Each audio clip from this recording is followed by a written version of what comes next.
എല്ലാവർക്കും നമസ്കാരം. കഴിഞ്ഞ 2 ആഴ്ചകളോളമായി കേരളത്തിലെ തിയേറ്ററുകളിൽ അലയടിക്കുന്ന ചെറുപ്പക്കാരുടെ, കുട്ടികളുടെ നാവിൻ തുമ്പിലുള്ള ഒരു പാട്ടാണ് ആത്മാവേ പോ.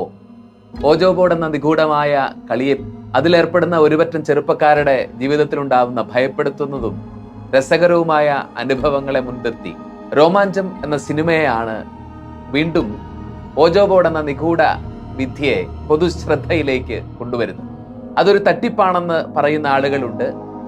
അതല്ല, അപകടം പിടിച്ച ഒരു കളിയാണെന്നും പൈശാചിക തിന്മയുടെ ശക്തികളോടുള്ള സമരസപ്പെടലാണെന്നും, എന്നാൽ മനഃശാസ്ത്രപരമായി ഇത് മനുഷ്യന്റെ ഉള്ളിലെ തന്നെ അബോധ മനസ്സിന്റെ പ്രതിഭാസങ്ങളുടെ ഒരു പ്രതിഫലനം മാത്രമാണെന്നും അങ്ങനെ വ്യത്യസ്തമായ അഭിപ്രായങ്ങൾ ഇതുമായി ബന്ധപ്പെട്ടിട്ടുണ്ട്.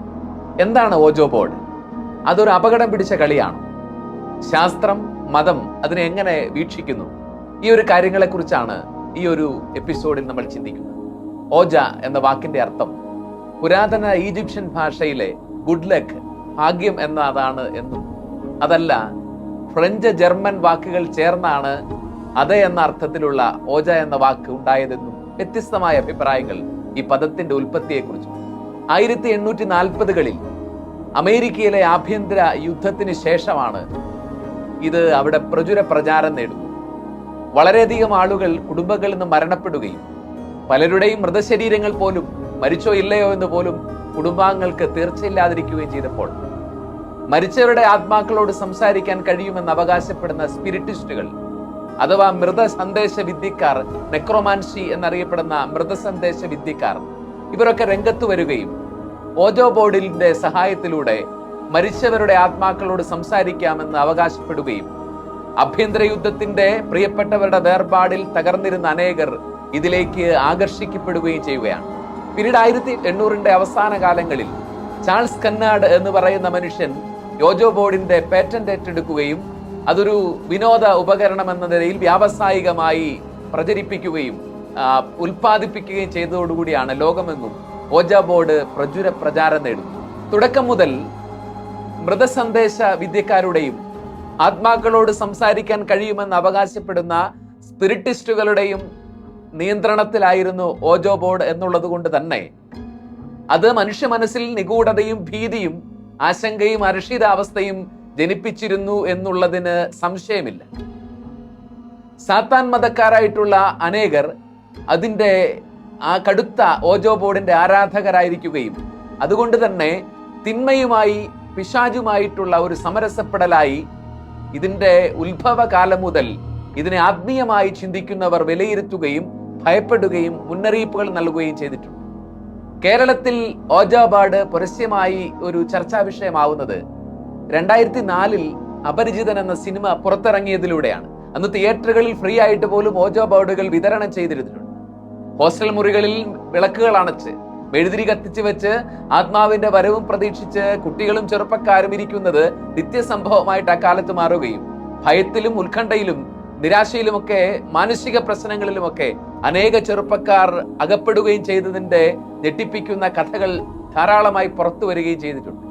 പിന്നീട് 2014 പുറത്തിറങ്ങിയ കൊന്തയും പൂണൂലും, 2015 അടിക്കപ്പിയാരെ കൂട്ടമണി തുടങ്ങിയ സിനിമകളിലൊക്കെ ഈ ഒക്കൾട്ട് വിദ്യയുടെ, ഗൂഢവിദ്യയുടെ ഒരു പ്രചാരം നടക്കുന്നതായിട്ട് നമ്മൾ കാണുന്നുണ്ട്. ഇത് അനേക കുട്ടികളെ, ചെറുപ്പക്കാരെ വഴിതെറ്റിക്കുകയും ചെയ്യുന്നു.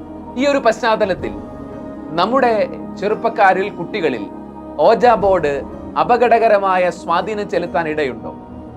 ആളുകൾ പറയുന്നത് പോലെ അതൊരു തട്ടിപ്പാണോ, അതോ വെറും വിനോദമായി, നിരുപദ്രവകരമായ വിനോദമെന്ന് നമുക്ക് അതിനെ എഴുതിത്തള്ളാൻ പറ്റും? മനഃശാസ്ത്രം എന്താണ് ഇതിനെക്കുറിച്ച് പറയുന്നത്? 1853 മൈക്കൽ ഫാരഡെ അദ്ദേഹം ഇങ്ങനെയുള്ള പ്രതിഭാസങ്ങളെ കുറിച്ച് പഠിച്ചുകൊണ്ട് അദ്ദേഹത്തിന്റെ ഒരു നിരീക്ഷണം പുറപ്പെടുവിച്ചത് ശ്രദ്ധേയമാണ്. മൈക്കൽ ഫാരഡെ എന്ന സുപ്രസിദ്ധനായ ശാസ്ത്രജ്ഞൻ പറയും, ഓജോ ബോർഡ് പോലെയുള്ള ഇങ്ങനെയുള്ള ഗൂഢവിദ്യകളുടെ പിറകിലുള്ളത് ഇഡിയോമോട്ടോർ ഇഫക്റ്റ് എന്ന് പറയുന്ന പ്രതിഭാസമാണ്. മനുഷ്യ മനസ്സിന്റെ, അബോധ മനസ്സിന്റെ പ്രതികരണമായിട്ടാണ് ഇതിനെ മനസ്സിലാക്കുന്നത്. ഏതൊന്നിനെ കുറിച്ച് വിചാരിച്ചിരിക്കുന്നോ അത് ആണ് തൻ്റെ അബോധ മനസ്സിന്റെ ചിന്തയിലൂടെ പുറത്തു വരികയും അത് കരങ്ങളുടെ ചലനങ്ങളെ നിയന്ത്രിക്കുകയും അങ്ങനെ അബോധ മനസ്സിലെ ചിന്തകൾ കരചലനങ്ങളെ നിയന്ത്രിക്കുന്നത് കൊണ്ടാണ് ഓജാ ബോർഡിലെ ചലനങ്ങൾ സംഭവിക്കുന്നത് എന്നുള്ളതാണ് ഇഡിയോമോട്ടോർ പ്രതിഭാസമാണ് ഇതിന്റെ പിറകിൽ എന്നുള്ള ശാസ്ത്രത്തിന്റെ കണ്ടെത്തൽ.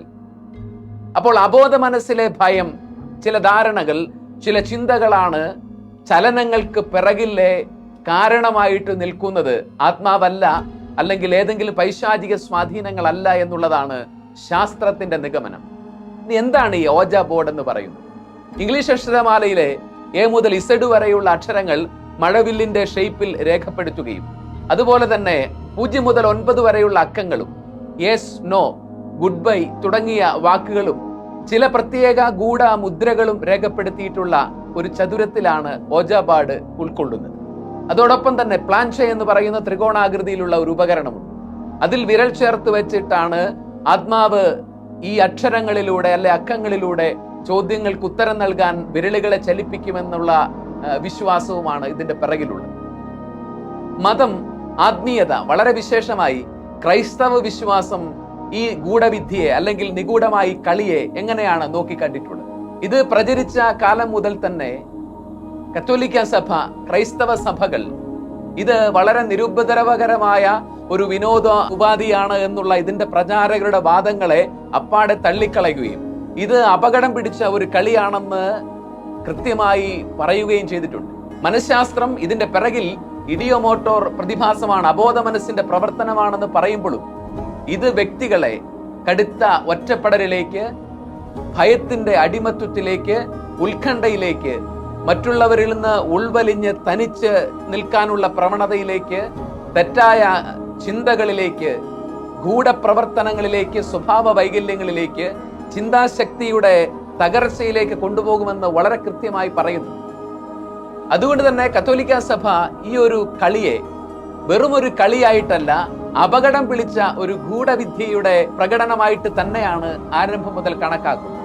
അതുകൊണ്ട് തന്നെ കത്തോലിക്ക സഭയുടെ മതബോധന ഗ്രന്ഥം catechism of the Catholic church അതിന്റെ 215 മുതൽ 217 വരെയുള്ള പാരഗ്രാഫുകളിൽ വളരെ കൃത്യമായി മൃതസന്ദേശ വിദ്യകൾ അടക്കമുള്ള ആത്മാക്കളുടെ ലോകത്തോട് ആശയവിനിമയം നടത്താൻ ശ്രമിക്കുന്ന, തിന്മയുടെ ശക്തികളോട് ആശയവിനിമയം നടത്താൻ ശ്രമിക്കുന്ന എല്ലാ മാർഗങ്ങളും ക്രൈസ്തവ വിരുദ്ധമാണെന്നും അത് ശുദ്ധമായ ഒരു ധാർമ്മിക ജീവിതത്തിന് തികഞ്ഞ എതിരാണെന്നും വിനോദത്തിന്റെയോ കൗതുകത്തിന്റെയോ അകമ്പടികളിൽ ചേർത്തിട്ടുള്ള ഇത്തരം വിനോദങ്ങൾ അപകടം പിടിച്ച ഒരു കളിയാണെന്നും വളരെ കൃത്യമായി രേഖപ്പെടുത്തിയിട്ടുണ്ട്. ഇനി വിശുദ്ധ ബൈബിൾ എന്താണ് ഇങ്ങനെയുള്ള മൃതസന്ദേശ വിദ്യകളോട് അല്ലെങ്കിൽ ആത്മാക്കളോട് സംസാരിക്കാൻ പറ്റുമെന്നുള്ള ഈ ഒരു ചിന്തകളോട് പ്രതികരിക്കുന്നത് എങ്ങനെയാണ്? നിയമാവർത്തന പുസ്തകം 18-ാം അധ്യായത്തിന്റെ 22-ാം വാക്യം വളരെ കൃത്യമായി ദൈവത്തിന്റെ വചനം കൃത്യമായി ഓരോ വിശ്വാസിക്കും മുന്നറിയിപ്പ് കൊടുക്കാണ്. നിങ്ങളുടെ ദേശത്ത് മൃതസന്ദേശ വിദ്യക്കാരും ഉണ്ടായിരിക്കാൻ പോലും പാടില്ല. ദൈവത്തിന് കൊടുക്കേണ്ട പരമമായ ആരാധനയും ഭക്തിയും ആദരവും പൈശാചിക ശക്തികൾക്ക്, നിഗൂഢ വിദ്യക്കാർക്ക് അടിയറ വെക്കാനോ കൊടുക്കാനോ ഉള്ളതല്ലാത്തതിനാലാണ് വിശുദ്ധ വേദപുസ്തകം ഇങ്ങനെയുള്ള അപകടം പിടിച്ച സകല പ്രവണതകളെയും വളരെ കൃത്യമായി തിന്മയാണ് എന്ന് സ്ഥാപിക്കുന്നതും പ്രഖ്യാപിക്കുന്നതും. അതുകൊണ്ട് ശാസ്ത്രം പറയുന്നതും മതം പറയുന്നതും ഓജാ ബോർഡിനെ കുറിച്ച് ഒരേ കാര്യമാണ്. ഇതൊരു അപകടം പിടിച്ച കളിയാണ്. കൗതുകത്തിന് തുടങ്ങി വലിയ ഭയത്തിലേക്ക് കുട്ടികളെ, ചെറുപ്പക്കാരെ കൊണ്ടെത്തിക്കാൻ, അവരുടെ ചിന്താശേഷിയെ തകർത്ത് കളയാൻ, പൊതുസമൂഹത്തിൽ മറ്റുള്ളവരോട് ഇടപെട്ട് സ്വതന്ത്ര വ്യക്തിത്വങ്ങളായി, പക്വതയുള്ള വ്യക്തികളായി വളരാനുള്ള അവരുടെ സാധ്യതകളെ അടച്ചുകളഞ്ഞ് ഒറ്റപ്പെടലിന്റെ, ഏകാന്തതയുടെ, ഗൂഢമായ സ്വഭാവ വൈകല്യങ്ങളുടെ ഉടമകളായി തീരുന്ന രീതിയിൽ അവരുടെ വ്യക്തിത്വത്തെ തകർത്തു കളയാൻ തക്കവിധം പ്രഹരശേഷിയുള്ള അപകടം പിടിച്ച കളിയാണ് ഇതെന്നുള്ളതാണ്. അപ്പോൾ അതൊരു മതത്തിന്റെ വിഷയമല്ല, ഒരു വ്യക്തിയുടെ സമഗ്രതയെ നശിപ്പിച്ചു കളയാൻ തക്കവിധം അപകടം പിടിച്ച കളിയാണ്. വളർച്ചയുടെ പാതയിൽ പക്വതയുള്ള നല്ല വ്യക്തിത്വങ്ങളായി നമ്മുടെ തലമുറകൾ രൂപപ്പെടുന്നതിൽ ഇങ്ങനെയുള്ള ഗൂഢവിദ്യകളും അതിന്റെ കളികളും ഒരു നിർണായകമായ അപകടകരമായ സ്വാധീനം ചെലുത്താൻ സാധ്യതയുണ്ട് എന്ന് തിരിച്ചറിഞ്ഞുകൊണ്ടുള്ള പക്വതയോടെയുള്ള വിവേകത്തോടുകൂടിയുള്ള വിലയിരുത്തലായിട്ട് വേണം നമ്മൾ ഇതിനെ മനസ്സിലാക്കാൻ വേണ്ടി. അപ്പോൾ ഇന്ന് വർത്തമാനകാലത്ത് നമ്മുടെ ചുറ്റും, നമ്മുടെ ഹോസ്റ്റലുകളിലാവട്ടെ, ചെറുപ്പക്കാരും കുട്ടികൾ ഒരുമിച്ച് താമസിക്കുന്നിടത്താവട്ടെ, വീടുകളിലാവട്ടെ, ലൈറ്റ് അണച്ച് ഓജാ ബോർഡിന്റെ പുറകിൽ ആത്മാക്കളെ വിളിച്ചുകൊണ്ട് ഈ മൃതരുടെ ലോകത്തോട് ആശയവിനിമയം നടത്താമെന്ന് ആരെങ്കിലും വ്യാമോഹിക്കുന്നുണ്ടെങ്കിൽ അവരുടെ തന്നെ വ്യക്തിത്വത്തിന്റെ വളർച്ചയ്ക്ക്, മാനസികമായ ആരോഗ്യത്തിന് എതിരായി നടത്തുന്ന അപകടം പിടിച്ച ഒരു കളിയിലാണ് അവർ ഏർപ്പെടാൻ പോകുന്നത്. പലപ്പോഴും ആത്മാക്കളുടെ ലോകം എന്നൊക്കെ പറയുന്നത് കത്തോലിക്ക വിശ്വാസം അനുസരിച്ച് മരിച്ചവർ ഒരിക്കലും ജീവിക്കുന്നവരോട് പിന്നെ സംസാരിക്കാൻ വരുന്നില്ല. അങ്ങനെ എവിടെയെങ്കിലും സംസാരിക്കാൻ ശ്രമിക്കുന്നുണ്ട് എങ്കിൽ അത് മരിച്ചവരുടെ ആത്മാവല്ല. കാരണം മനുഷ്യന്റെ ആത്മാവ് ദൈവത്തിന്റെ ജീവശ്വാസമാണ്. അത് ദൈവത്തിലേക്ക് മരണസമയത്ത് വിലയം പ്രാപിക്കുന്നതാണ്. അപ്പോൾ പിന്നെ ആരായിരിക്കും സംസാരിക്കാൻ ശ്രമിക്കുന്നത്? അത് തിന്മയുടെ ശക്തിയാണ്, പൈശാചിക ശക്തിയാണ്. അതുകൊണ്ട് തന്നെയാണ് സാത്താൻ മതത്തിന്റെ പ്രചാരകരും കടുത്ത സാത്താൻ മതാനുയായികളുമൊക്കെ ഓജാ ബോർഡിന്റെ പ്രചുര പ്രചാരകരും കടുത്ത ആരാധകരുമായിരുന്നു ചരിത്രത്തിൽ നിന്ന് നാം മനസ്സിലാക്കുന്നു. അപ്പോൾ തിന്മയോട്, പിശാചിനോട് സമരസപ്പെടാനും ആശയവിനിമയം നടത്താനുമുള്ള അപകടകരമായ ഒരു സാധ്യതയുടെ വാതിലാണ് ഓജാ ബോർഡിന്റെ മുമ്പിൽ മെഴുതിരി തെളിച്ച് ആത്മാവേ വാ എന്ന് വിളിക്കുന്ന ഓരോ വ്യക്തിയും ചെയ്യുന്നതെന്നുള്ളതാണ് സാരം. അതുകൊണ്ട് തന്നെ തിന്മയോട് സമരസപ്പെടുത്താനുള്ള ഇത്തരം ശ്രമങ്ങളെ നമ്മുടെ ജീവിതത്തിന്റെ സ്വാതന്ത്ര്യത്തെയും വ്യക്തിത്വ വികസനത്തെ അടച്ചു കളയുന്ന ഇങ്ങനെയുള്ള ഗൂഢവിദ്യകളുടെ പ്രചാരത്തിനെതിരെ കൃത്യമായ കരുതലും ജാഗ്രതയും ഇക്കാലത്ത് നമുക്ക് ആവശ്യമാണ്. ഒരുപക്ഷെ സിനിമകളും വിനോദ മാധ്യമങ്ങളും ഒക്കെ ഇങ്ങനെയുള്ള ഗൂഢവിദ്യകളുടെ പ്രചാരകരുടെ പിൻബലത്തോടുകൂടി ആയിരിക്കാം. അപകടകരമായ ഇത്തരം ഗൂഢവിദ്യകളിലൂടെ ഒരു തലമുറയെ തന്നെ വഴിതെറ്റിക്കാനുള്ള ബോധപൂർവമോ ആയ ശ്രമങ്ങൾ നടത്തുന്നുണ്ടാവാം.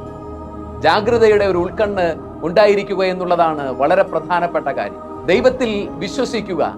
ദൈവത്തിന് നമ്മുടെ ഭാവിയെക്കുറിച്ചും ഭാഗധേയങ്ങളെക്കുറിച്ചും ചരിത്രത്തെക്കുറിച്ചും വർത്തമാനകാലത്തെക്കുറിച്ചും കൃത്യമായ അറിവുണ്ടെന്നും കൃത്യമായൊരു പദ്ധതി ഉണ്ടെന്നും ആ ദൈവത്തിന്റെ പദ്ധതി നമ്മുടെ നന്മയ്ക്ക് വേണ്ടിയിട്ടുള്ളതാണെന്നും വിശ്വസിക്കുന്ന ഒരു വ്യക്തിക്കും വിനോദത്തിന് വേണ്ടി പോലും ഇങ്ങനെയുള്ള ഗൂഢവിദ്യകളുടെ പിറകെ പോയി സ്വയം വഞ്ചിതരാകാനോ തിന്മയുടെ ശക്തികളുടെ അടിമത്വത്തിലേക്ക് വിട്ടുകൊടുക്കാനോ ഇടവരുകയില്ല. നമുക്ക് വേണ്ടത് യഥാർത്ഥമായ പക്വതയുള്ള കാഴ്ചപ്പാടാണ്. സമൂഹത്തിന് മുതൽക്കൂട്ടാവുന്ന രീതിയിൽ പ്രതീക്ഷയുള്ള പക്വതയാർന്ന വ്യക്തിത്വങ്ങളായി നമ്മുടെ യുവതലമുറ വളർന്നു വരണമെങ്കിൽ അവർ വിശ്വസിക്കേണ്ടത് തിന്മയുടെ ശക്തികളിലല്ല, കൂരിരുട്ടിൽ സംസാരിക്കുന്ന ആത്മാക്കളിലല്ല, പ്രകാശത്തിൽ സംസാരിക്കുന്ന നന്മയുടെ ശക്തിയിൽ സർവശക്തനായ ദൈവത്തിലാണ്. ആ ദൈവത്തിന്റെ അനന്തമായ പരിപാലനയിലും സംരക്ഷണയിലുമാണ്. ആ ദൈവത്തിൽ വിശ്വസിക്കുന്നവരാണ് ലോകത്തെ മുഴുവൻ സൗന്ദര്യപൂർവ്വമാർക്കുമാറ് സ്നേഹിക്കാനും സഹോദരങ്ങളെ സ്നേഹിക്കാനും സേവനം ചെയ്യാനുമുള്ള ആർജവത്വവും കഴിവുമുള്ളവരായിട്ട് മാറുന്നു. ഗൂഢവിനോദങ്ങളുടെ പിറകെ പോകാതെ ആ ദൈവത്തിന്റെ അനന്ത നന്മയിൽ വിശ്വസിച്ചുകൊണ്ട് സഹജീവികൾക്ക് സേവനം ചെയ്ത് ജീവിതത്തെ സൗന്ദര്യപൂർണവും പ്രകാശഭരിതവുമാക്കാൻ ഓരോ ചെറുപ്പക്കാരും കൗമാരത്തിലേക്കും ബാല്യത്തിലേക്കും ഒക്കെ കടന്നു വരുന്നവരും ചിന്തിച്ചിരുന്നെങ്കിൽ, മുതിർന്നവർ, അധ്യാപകർ അവർക്കത് പറഞ്ഞു കൊടുത്തിരുന്നെങ്കിൽ എന്ന് ഹൃദയപൂർവ്വം പ്രത്യാശിക്കുകയാണ്. നന്ദി.